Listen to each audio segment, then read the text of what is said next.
Welcome into the Convocation Center. My name's Abby Carnevale, and I'm the host of the Bobcat Sports Showcase. Alongside me is Nathan Wiseman, Ohio football reporter, and we're here to talk about a little bit what happened last week and what's upcoming with Ohio football.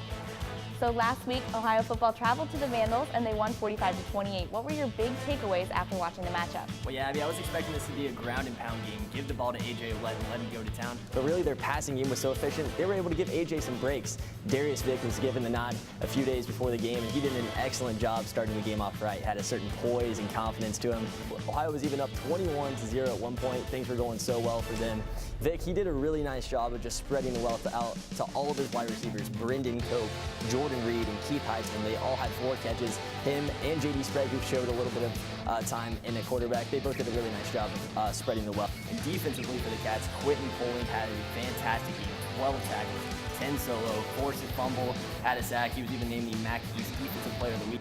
Now, Nathan, Ohio football is scheduled to take on Marshall this Saturday at 7 p.m. in the annual Battle of the Bell. These two teams used to be MAC conference rivals, but have since moved into different conferences. They still hold true to their tradition, so can you tell me a little bit about that? Yeah, this game is big every year. The hype is always there. OU and Marshall University are only 80 miles away. So these teams know each other pretty well.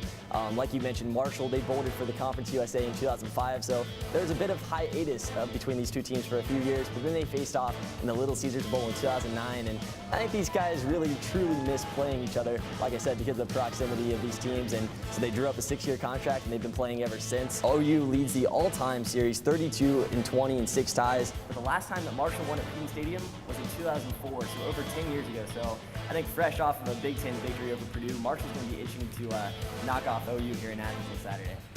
Now, there have been a lot of questions surrounding Marshall and the recently graduated quarterback Rakeem Cato. What did they do against Purdue last weekend that really propelled them to the win and fill in those holes? Yeah, that's right. A lot of big shoes to fill with Rakeem Cato not there. You know, Cato, he's been there for the last 4 years. He started since 2011. He's one of the best Marshall quarterbacks of all time, so it's going to be really hard to replace him. Michael Birdsong's going to be the guy to step into that new role. But really, what stands out to me about Marshall is their defense. Tyquan Lang.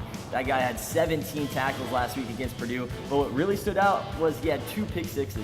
One from the first play of the game and one near the end of the game to secure their 40-31 victory. So that's going to be a guy to watch out for on Saturday against Ohio. So in last year's matchup, the Bobcats traveled to Huntington and were handled pretty easily in their 44-14 loss. Now, Nathan, I'm going to put you on the spot. What do you expect to see on Saturday?